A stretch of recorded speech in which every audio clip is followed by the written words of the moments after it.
T-minus 20 seconds and counting. We are go. Guidance internal. Roll program confirmed. 10, 9, 8, 7. Ignition sequence start. 4, 3, 2, 1.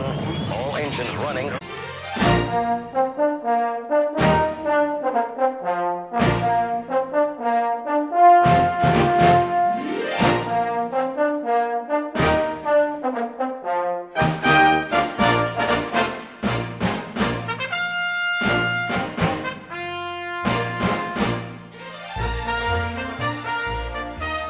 Hi, I'm Dave Dunlavy. And I'm Lucas Kuene.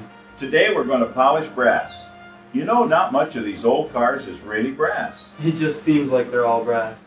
Most of you have polished more brass than we have. However, we've collected some ideas that might make the job easier. The first lesson is, what makes brass dull? When brass is exposed to air, it oxidizes and becomes dull. We've got to remove the oxidation and get down to the raw brass. Then we'll show you how to slow that process down so you won't have to polish so often. That'll be nice.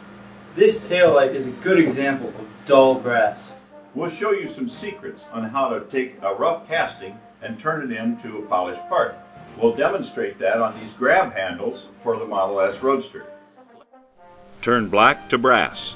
The first step in turning a black piece of polished brass is to disassemble and wash all the dust and dirt off. Then liberally paint tomato ketchup over the entire surface. The acid in the ketchup eats through the oxidation. It is not necessary to scrub hard. Use Scotch-Brite and a small wire brush to scrub the paste into the black areas. As you scrub, you will see the black be removed. Wash it off in a stream of water and dry. Repeating this several times should remove all the black oxidation.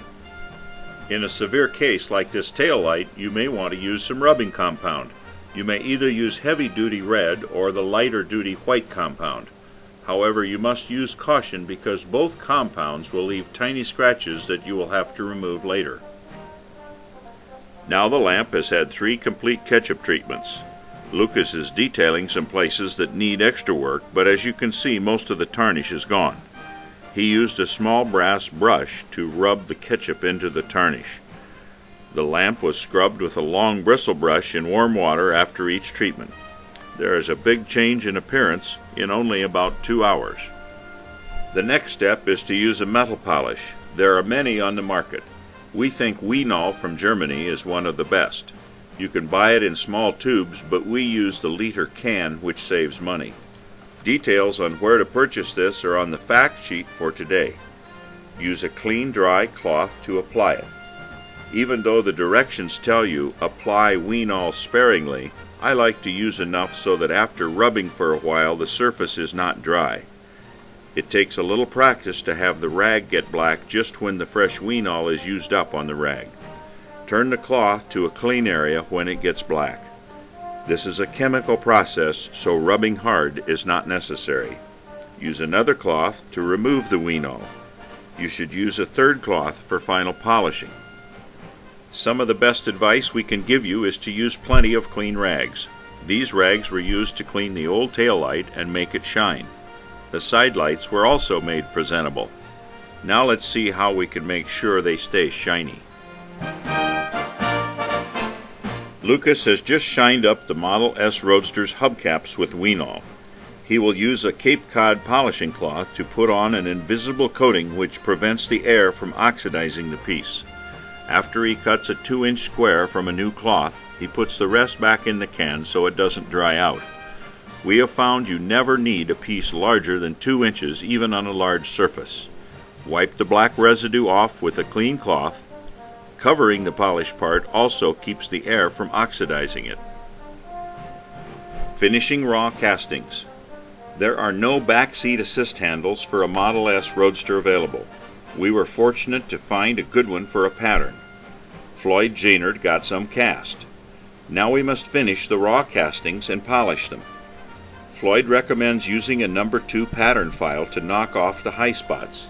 Depending on the hardness of the material, cleanup can vary from easy to hard. Yellow brass is easiest and silicon bronze is quite hard. Starting with 120 grit paper, continue to smooth the raw part.